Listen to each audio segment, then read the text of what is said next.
허물과 죄로 죽었던 우리를 살리셨도다. 허물과 죄로 죽었던 우리를 살리셨도다 라는 제목으로 오늘 말씀 증거하도록 하겠습니다. 작년 9월에 나온 책이에요. 제목이 인생은 지름길이 없다. 인생은 지름길이 없다라는 책이 있어요. 세계적인 대학교죠.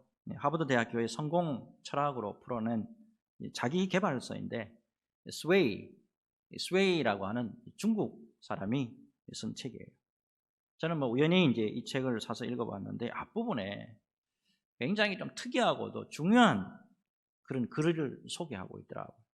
여러분 한번 들어보시면서 오늘 말씀으로 한번 들어가 보도록 하겠습니다. 어느 날 목수가요, 일을 하다가 실수로 이 아끼던 시계를 수북이 쌓인 톱밥 속에 떨어뜨려 버렸어요. 그 사람은 막 재수가 없다고 소리를 지르면서 톱밥 속을 막 이렇게 뒤적였어요.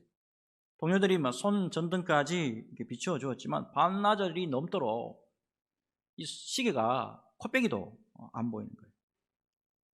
자, 그런데 동료들이 이제 식사하러 이제 가고 난 다음에 조용히 작업장으로 들어온 이 목수 아들이 그 시계를 손쉽게 찾아내는 것이었어요. 목수는 내심 놀랐어요. 도대체 그러면 어떻게 그 시계를 찾아냈니? 예, 저는요 그냥 바닥에 조용히 앉아 있었을 뿐이에요. 그랬더니 째깍째깍 소리가 들려와서 시계가 어디에 있는지 금방 알아낼 수가 있었고 찾아낼 수가 있었어요. 여러분, 제가 지금 무슨 이야기 하려는지 혹시 아시겠습니까? 다음 이야기 하나 더 한번 들어보시기 바랍니다. 광부들이요, 땅속 이 갱도에서 한참 일하던 중에 갑자기 조명이 나가버렸어요. 한순간에 이게 어둠 속에 갇힌 광부들이 허둥지둥 막 벽을 더듬으면서 출구를 찾았는데 방향을 제대로 가늠하기가 어려운 거예요. 너무 어두워서 그렇겠죠. 금세 기운이 빠진 광부들이 너나 없이 그냥 털썩 주저앉았어요. 포기하려고 하는 마음이 좀 있었는데 그때 한 사람이 제안을 합니다. 출구를 찾아서 무턱대고 이렇게 헤매지 말고 이렇게 우리 앉아서 이 바람의 방향을 한번 느껴보는 건 어때요? 이 바람의 방향이라는 거는 언제든지 출구에서 부는 거잖아요. 이렇게 제안합니다. 자, 광부들은 한 자리에 앉아서 집중하기 시작합니다. 잠자코 온몸의 신경을 곤두세우자 이내 바람이 얼굴을 미세하게 어루만지는 것을 느끼게 됩니다. 그래서 광부들은 바람이 불어오는 방향으로 이제 움직이기 시작했고 마침내 무사히 갱도에서 빠져나올 수 있었다는 거예요. 여러분, 세상이요 지금 전염병 때문에 또 이 모양 저 모양 때문에 시끄럽고 어두워요. 시끄럽고 어둡다고요. 이때일수록 우리 예수를 믿는 사람들은 우리 구세주이신 예수님을 깊이 생각해야 할 줄로 믿습니다. 여러분, 특별히 히브리서 3장 1절 말씀 잘 아시죠?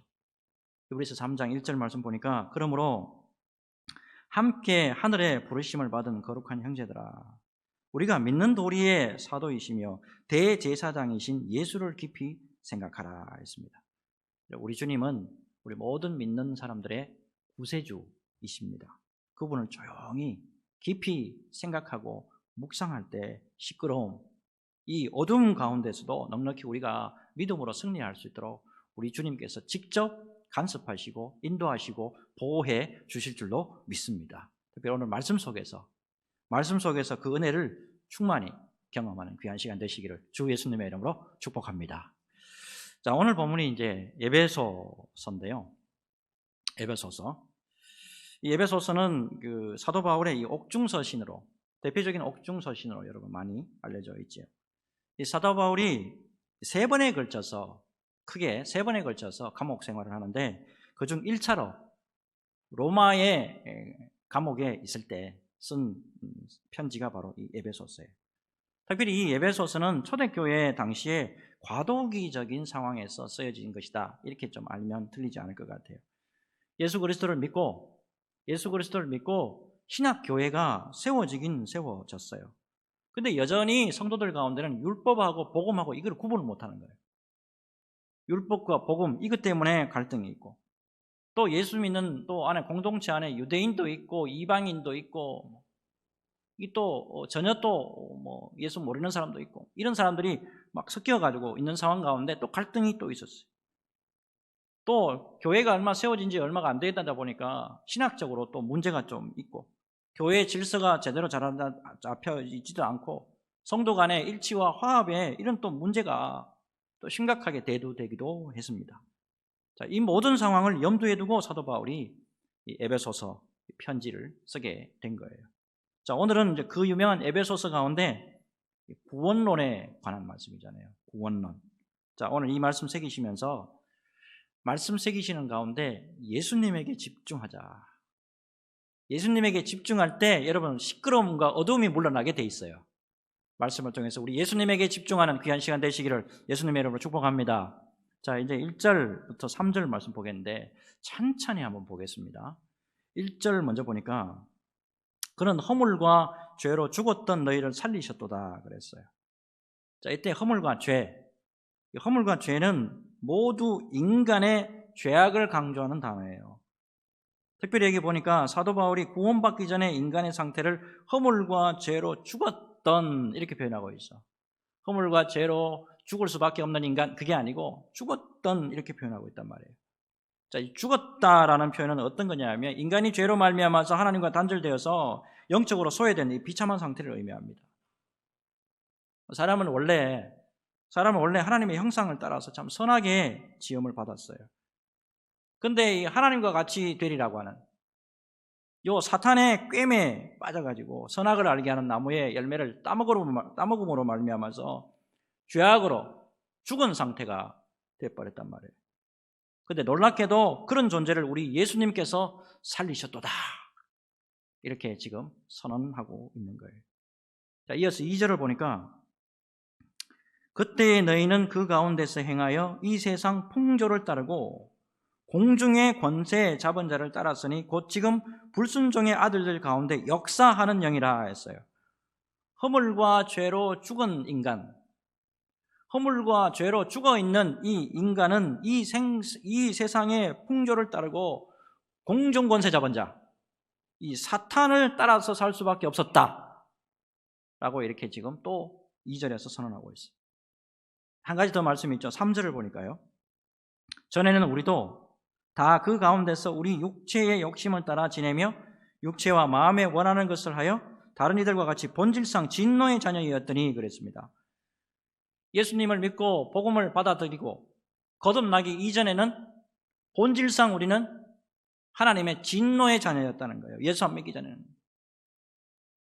자, 여기 특히 결국에 그러니까 구원받기 전에 인간의 상태는 어떤 상태냐? 하나님의 진노의 심판을 받을 수밖에 없는 상태, 또한 아울러서 소망이 없는 인생이었다는 거예요.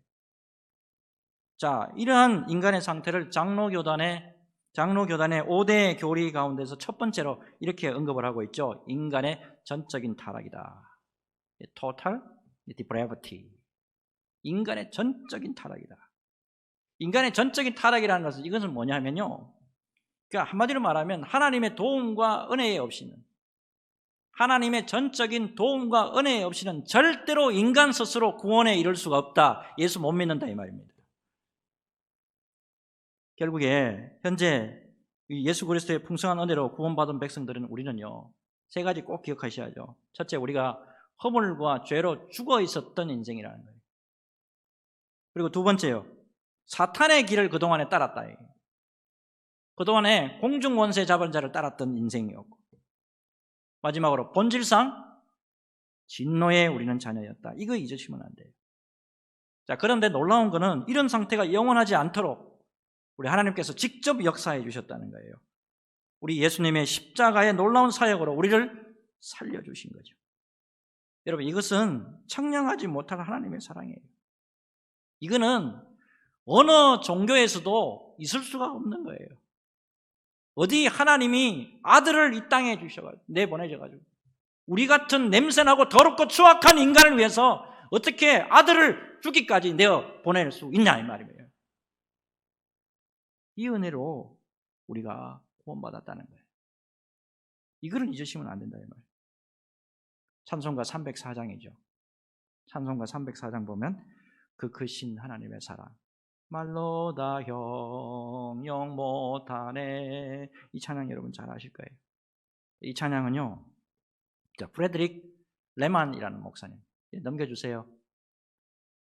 프레드릭 레만이라는 목사님이 쓰신 작품이에요. 그러니까 이분이 이제 작은 교회를 이제 이끌다가 보니까 생계를 위해서 따로 아마 이제 일을 했던 모양이에요. 어느 날 이제 아내가 싸준 이 도시락을 펼쳐보니까 쪽지가 하나 들어있었어요. 그 쪽지에 어떻게 쓰여져 있었나니까 바다가 먹물이요 하늘이 두루마리인들 어찌 하나님의 사랑을 다 적으리요 이런 글이 쓰여져 있었어요. 그러니까 사모의 도시락 편지예요. 그 글을 읽은 목사님이 감동을 먹은 거예요.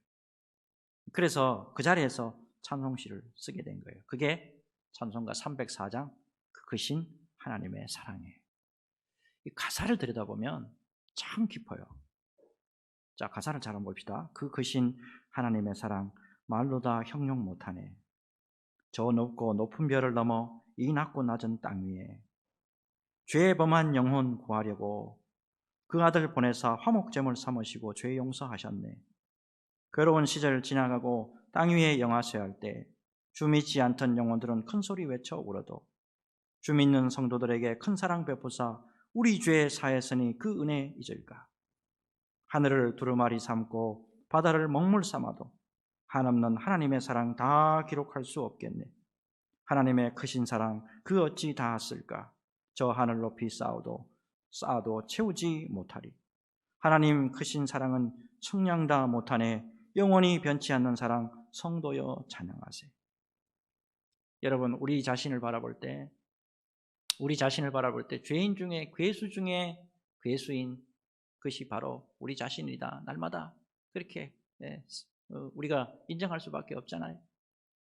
여러분 우리는 할 수만 있으면 은혜에서 자꾸 떠나려고 하고 할 수만 있으면 뭔가 좀 편해보려고 하고 할 수만 있으면 뭔가 좀 죄성이 드러나는 그런 모습들을 우리가 보이잖아요. 자, 그런 가운데서 여러분 은혜를 입고 구원을 받았다는 것, 바다를 먹물 삼아도 다 기록할 수 없는 그 은혜다라는 것을 인정할 수밖에 없는 줄로 믿습니다. 여러분 놀라운 우리 주님의 은혜, 주님의 사랑 앞에서 그렇기 때문에 늘 겸손하고 감사와 찬송과 영광으로 우리 주님 앞에 영광 돌려드려야 될 줄로 믿습니다. 무엇보다도 여러분 놀라운 사랑을 보여주신 우리 주님 앞에 감사의 인생 되시기를 바랍니다. 이 감사의 인생이 될 때 더욱더 충만한 은혜가 우리에게 임할 줄로 믿습니다. 이 믿음 가운데 언제나 견고하게 세워지시는 저와 여러분 되시기를 주 예수님의 이름으로 축복합니다. 이제 다음 말씀을 넘어가겠는데 구원받기 전에 인간의 상태라는 게 얼마나 비참한 것이었는지 이미 말씀 속에서 우리가 볼 수가 있었어요. 자, 하지만 우리 인생에게 하나님이 직접 개입하시고 놀라운 사랑과 은혜를 부어주셨다 말씀이 계속 이어집니다. 참 여러분 이 에베소서 2장 1절에서 10절 말씀 참 복음 중에 복음이에요. 자, 4절에서 5절 한번 봅시다. 긍휼이 풍성하신 하나님이 우리를 사랑하신 그 큰 사랑을 인하여 허물로 죽은 우리를 그리스도와 함께 살리셨고 너희는 은혜로 구원을 받은 것이라 했습니다. 여러분 여기서 세 가지 중요한 단어가 나오죠. 세 가지. 첫째가 긍휼. 헬라어로 보면 엘레오스. 이 자비와 이 동정심, 자비와 동정심이라는 뜻도 포함되어 있는데요. 이 하나님의 긍휼을 우리가 입었다는 사실이에요. 그리고 여러분 사랑이라는 단어도 나오죠. 사랑, 이거 아가페, 헬라어로 아가페입니다. 이거는 인간이 상상할 수 없는 사랑을 의미합니다. 하나밖에 없는 독생자 아들, 그냥 하나밖에 없는 독생자 아들을 이 냄새나고 보편하는 나를 위해서 그냥 이렇게 내주셨다는 것. 이거는 도저히 어떻게 우리 인간의 생각으로 측량할 수 없는 사랑이에요. 그 사랑에 은혜를 입었다는 거예요. 마지막으로 보면 은혜라는 단어가 나오죠. 은혜, 헬라어로 카리스라는 말이에요.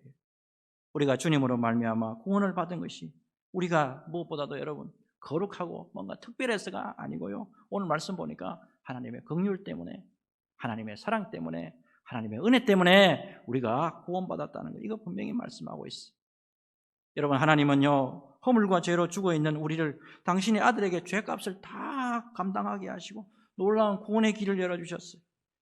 여러분, 이후로 누구든지 예수를 믿기만 믿으면 죄는요, 예수 믿는 그 순간에 죄는 우리 예수님에게 다 전가가 돼버려요. 예수 믿는 그 순간에 내가 안고 있던 모든 죄악과 죄성, 이게 전부 다 예수님에게로 다 넘어가고, 대신에 하나님이 의의 옷을 입혀주셔서 우리를 전부 의인으로 삼아주셨어요. 무엇보다도 이러한 귀한 은혜를 베푸신 우리 하나님의 뜻을 우리가 잊지 말아야 되는데, 자, 특별히 우리 7절 말씀 보시고 우리 같이 한번 읽어봅시다. 7절 같이 읽겠습니다. 시작. 이는 그리스도 예수 안에서 우리를 자비하심으로써 그 은혜의 지극히 풍성함을 오는 여러 세대에 나타내려 하심이라. 아멘. 우리 예수 믿게 하시고 구원의 백성이 되게 하신 것은 하나님의 사랑이 얼마나 풍성한 것인지 여러 세대에 나타내게 하시기 위해서다, 이렇게 말씀하고 있어요. 결국 여러분, 예수 그리스도의 복음은 절대 저와 여러분만의 전유물이 아니다는 거예요. 우리만 예수 믿고 우리만 특정한 말씀 믿고 그렇게 아멘하고 풍족하게 그렇게 살아갈 것이 아니다라는 이야기입니다. 다음 세대고 예수 모르는 사람들에게, 그들에게 복음도 전해야 되고 그들의 소유물이 바로 이 말씀, 귀한 복음의 말씀이라는 것을 깨닫게 해주는 말씀이에요. 여러분, 오늘은 이제 11월 마지막 주일이에요. 11월 마지막 주일을 이제 보내고 나면 다음 달이 12월이에요. 자, 우리 예수님의 성탄이 있는 달이죠. 이 땅에 죄인들을 위해서, 이 땅에 죄인들을 위해서 하나님이 직접 사람의 몸을 입으시고 이 땅에 오신 사건, 이게 성탄절이잖아요. 자, 무엇보다도 여러분, 주님에게로 돌아와야 될 영혼들이 너무 많다는 거예요. 지금도 밖에 나가면 아직도 주님에게로 돌아와야 될 영혼들이 얼마나 많은지, 여러분, 그걸 우리가 주님의 시선으로 바라볼 수 있어야 돼요. 주님의 시선으로. 특별히 코로나 바이러스로 이 세상이 지금 어떻게 되어가는지 사람들은 전부 다 두려워합니다. 전부 다 두려워하고 어찌할 바를 몰라서, 갈 바를 알지 못하고 지금 있잖아요. 여러분, 무엇보다도 수고하고 무거운 짐을 지고 인생 살아가면서 그런 가운데서도 바로 가까이에 예수님의 놀라운 긍휼과 사랑과 은혜가 있는데도 불구하고 그것도 모르고 살아가는 인생들이 너무 많다, 이 말입니다. 그분들에게 우리 예수님의 풍성한 긍휼과 사랑과 이 은혜를 전가하는 그런 귀한 사명을 넉넉히 잘 감당하는 우리 교회가 되어야 되겠고, 우리 가정이 되었고, 우리 믿는 모든 사람들이 되어야 될 줄로 믿습니다. 여러분, 특별히 이 코로나 바이러스 사태로 이 복음을 증거하고 전도하기가 쉽지 않은 상황이죠.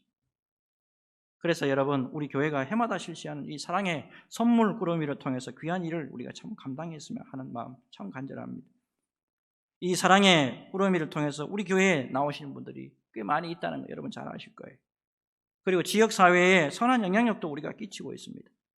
여러분, 주님의 시선을 가지시고 주님의 마음을 가지시고 이 귀한 일에 많이 동참해 주시고 예수 그리스도를 증거하는 귀한 통로가 되시기를 주 예수님으로 부탁합니다.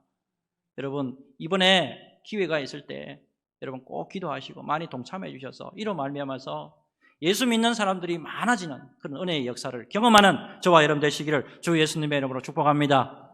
자, 이제요 마지막인데, 우리가 예수를 믿음으로 말미암는 그리고 예수를 믿음으로 말미암아 얻은 이 구원의 실체, 이 구원의 실체가 도대체 어떻게 되느냐, 자, 이 말씀 나오는데, 자, 8절과 9절 말씀 우리 같이 한번 읽어봅시다. 8절과 9절 같이 읽습니다. 시작. 너희는 그 은혜에 의하여 믿음으로 말미암아 구원을 받았으니 이것은 너희에게서 난 것이 아니요 하나님의 선물이라. 행위에서 난 것이 아니니 이는 누구든지 자랑하지 못하게 함이라. 아멘. 구원은 위로부터 내려지는 하나님의 선물이라는 거예요. 구원은 위로부터 내려지는 하나님의 선물이에요. 우리의 공로가 전적이 아니고 전적인 하나님의 은혜에 기인한다. 이게 8절과 9절이에요. 자, 이어서 끝으로 우리 10절 봅니다. 10절 우리 같이 읽습니다. 읽겠습니다. 시작. 우리는 그가 만드신 바라 그리스도 예수 안에서 선한 일을 위하여 지으심을 받은 자니 이 일은 하나님이 전에 예비하사 우리로 그 가운데서 행하게 하려 하심이니라. 아멘. 예수를 믿음으로 말미암아 우리를 구원받게 하신 우리 하나님은 창조의 본래 목적이죠. 이 선한 일을 하도록 우리를 부르셨다는 거예요. 이것이 우리 구원의 실체고 우리를 구원해 주신 하나님의 목적이라는 겁니다. 결국에는 여러분 남는 것은 뭐만 남냐면 우리 예수 그리스도 그리고 하나님의 영광만이 남고 감사밖에 없다라는 것을 분명히 우리가 깨닫게 됩니다. 사람요, 내가요, 또 어떤 사람의 공동체요, 사람이 들어갈 이 틈은 전혀 없다는 것이 오늘 말씀의 핵심 중에 핵심이기도 합니다. 우리 개혁주의 신학에서 개혁주의 신학에서는 많은 비판을 받고 있는 분이에요. 자유주의 신학자라고 많은 비판을 받는 분이긴 하지만 이 칼 바르트라고 하면은 세계적으로 유명한 신학자인다는 거 여러분도 잘 아실 거예요. 스위스 바젤 태생입니다. 스위스 바젤 태생으로서 교의신학, 우리식으로 이야기하면 조직신학 이것으로 굉장히 유명한 분인데 한 번은 이제 이분이 미국을 방문하던 어느 날이었어요. 수많은 기자들이 그를 찾아와서 인터뷰를 요청합니다. 한 기자가 이렇게 물었어요. 박사님은 평생 동안 신학을 연구하고 세계적인 신학자가 됐습니다. 스스로 생각할 때 자신의 가장 위대한 신학적 업적이 무엇이라고 생각합니까? 자, 이때 칼 바르트가 뜻밖의 이야기를 하는데 기자들은 생각할 때 칼 바르트라고 하는 대신학자가 나는 그동안에 조직신학을 이렇게 연구했고 교회신학을 이렇게 연구해서 이러한 뭔가를 냈습니다. 이렇게 말할 줄 알았는데 특이한 고백을 합니다. 하나님은 나를 사랑하셨습니다. 그래서 예수 그리스도를 이 땅에 보내주셨습니다. 세상에 이 사실이 성경에 이 사실이 기록되어 있다는 것을 발견해낸 것이 지금까지 내가 이루어낸 가장 위대한 업적입니다. 여러분 저는 이렇게 생각합니다. 어떤 신학자든지 어떤 목사이든지 진정으로 신학을 연구한 사람이라고 한다면 진정으로 말씀을 안다라고 하는 사람이라면 반드시 이런 고백이 있어야 할 줄로 믿습니다. 신학적으로 좀 문제가 되고 있는 분은 맞아요. 그러나 이 고백은 참 귀한 고백이라고 저는 생각을 합니다. 이런 고백을 하고 난 다음에 자, 특별히 보세요. 다시 한번 볼게요. 하나님은 나를 사랑하셨습니다. 그래서 예수 그리스도를 이 땅에 보내주셨습니다. 성경에 이 사실이 기록되어 있다는 것을 발견해내는 것이 지금까지 내가 이루어낸 가장 위대한 업적입니다. 이 말을 하고 난 다음에 그 자리에서 찬송가를 부르는데요. 찬송가 563장을 불러요. 563장이 이 찬송이죠. 대학자가 이런 찬송 부른다고. 예수 사랑하심은 거룩하신 말일세. 우리들은 약하나 예수 권세 많도다. 나를 사랑하시고 나의 죄를 다 씻어 하늘 문을 여시고 들어가게 하시네. 내가 연약할수록 더욱 귀히 여기사 높은 보좌 위에서 낮은 나를 보시네. 세상 사는 동안에 나와 함께 하시고 세상 떠나가는 날 천국 가게 하소서. 날 사랑하심, 날 사랑하심, 날 사랑하심, 날 사랑하심, 성경에 쓰였네. 아멘. 여기까지 한단 말이에요, 사랑해요. 여러분, 우리 주 예수님께서 이 땅에 오신 이유, 우리 같은 이 주홍 같은 붉은 죄를 가지고 있는 이 죄인을 희게 하시기 위해서, 주홍같이 붉은 우리의 죄를 양털처럼 희게 씻어주기 위해서, 그래서 영생을 얻도록, 멸망하지 아니하고 영생을 얻도록 그렇게 하기 위해서 우리 주님이 이 땅에 오셨단 말이에요.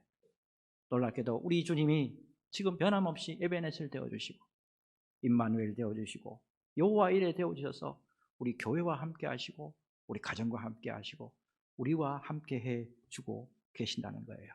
그렇기 때문에 언제나 우리 주님만 바라보고 십자가만 바라볼 때마다 늘 감사와 찬송과 영광을 돌려드려야 될 줄로 믿습니다. 그 무엇보다도 여러분 그런 의미에서 우리 이제 마지막으로 에베소서 2장 11절에서 우리 18절의 말씀을 합독하기를 원하는데, 무엇보다도 우리를 구원하시고 온전하게 하시고 영원한 영생으로 인도하신 우리 주님 앞에서 우리가 하나 돼서 아름다운 교회를 이루도록 그렇게 지금 권면하는 말씀이거든요. 예수 안에서 하나가 되어야 된다고, 예수 안에서 일치가 되어야 된다고, 그리고 하나 되는 교회가 되어야 된다고 주시는 말씀이거든요. 우리 같이 한번 합독하겠습니다. 11절부터 18절까지입니다. 보절을 맞춰서 같이 읽겠습니다. 시작. 그러므로 생각하라.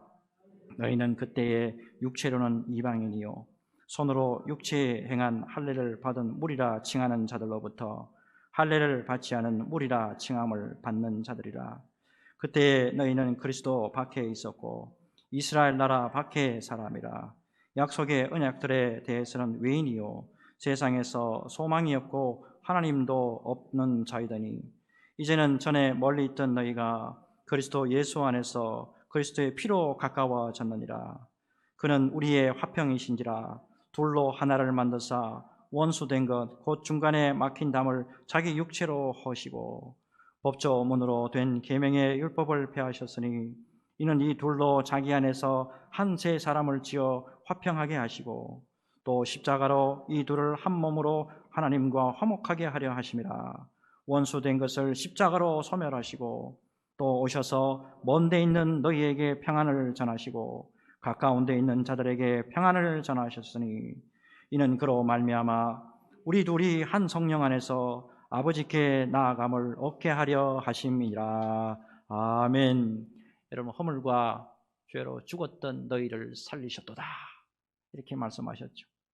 여러분, 우리 주 예수 그리스도의 이름으로 온 공동체가 하나 돼서 우리 주님에게만 집중하고 또 우리 주님을 기쁘시게 하는데 아름답고도 존귀하게 쓰임받는 저와 여러분들이 되어야 될 줄로 믿습니다. 한 주간 동안 기도하시면서 아니 평생 동안 주님 오신 날까지 이 중심에서 변하지 않기를 원하오니 주님 우리의 중심을 붙잡아 주옵소서. 기도하면서 승리하는 저와 여러분 되시기를 주 예수님의 이름으로 축복합니다. 주님